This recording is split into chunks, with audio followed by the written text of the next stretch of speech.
Salut, est-ce que vous saviez qu'une simple LED est réversible et qu'elle peut servir de capteur optique?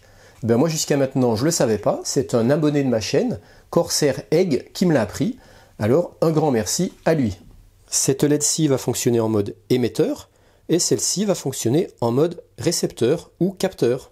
J'allume cette LED-ci va recevoir la lumière émise par celle-là et elle va commander ce montage qui va allumer celle-ci.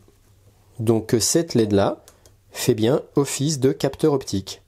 Et là en fait je me suis fait par exemple un optocoupleur. Je vous explique tout ça juste après le générique.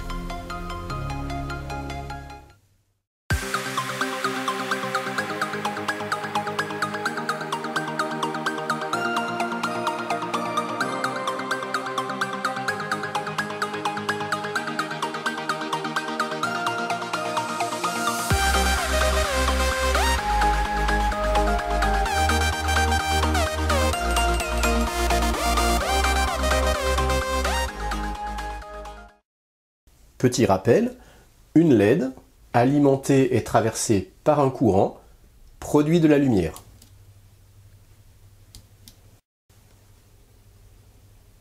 Mais à l'inverse, si notre même LED est exposée à la lumière et qu'on met à ses bornes un voltmètre, eh bien on verra qu'il apparaît une tension, une petite tension, aux bornes de notre LED. Démonstration, ici je positionne une simple LED rouge sur une breadboard. Cette LED n'est pas du tout alimentée. Je la relie aux deux sondes de mon voltmètre. Je mets un petit capuchon sur la LED de façon à ce qu'elle soit dans le noir. Je branche mon voltmètre en lecture tension continue. Mon voltmètre affiche une tension très très faible, 5 mV. J'enlève le petit capuchon.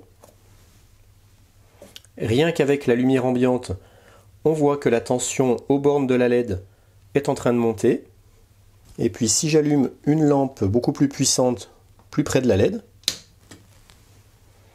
on voit que là la tension grimpe. Et si je rapprochais la lampe, la tension augmenterait encore.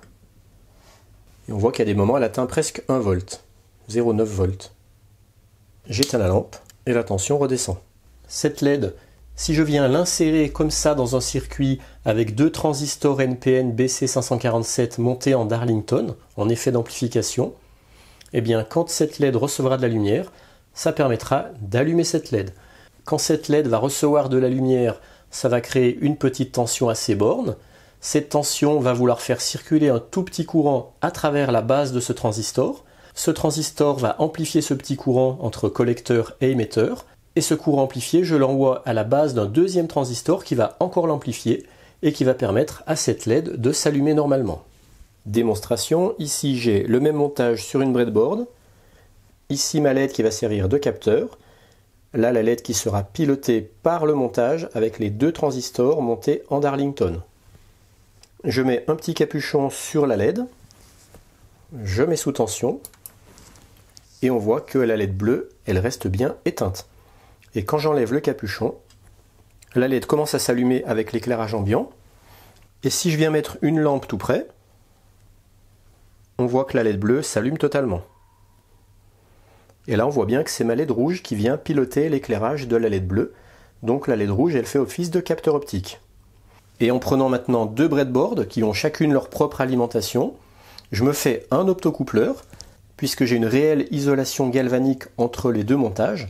Les deux montages n'ont aucune connexion électrique et on va voir que cette LED bleue, on pourra l'allumer en mettant sous tension ce montage qui n'est pas du tout connecté électriquement à celui-là. Je vais allumer la LED de ce montage-là et on voit que la LED bleue, elle s'est allumée puisque cette LED-ci reçoit la lumière émise par celle-là. Si je viens mettre un écran entre les deux LED, on voit que la LED bleue s'éteint puisque cette LED-ci ne reçoit plus la lumière émise par celle-là.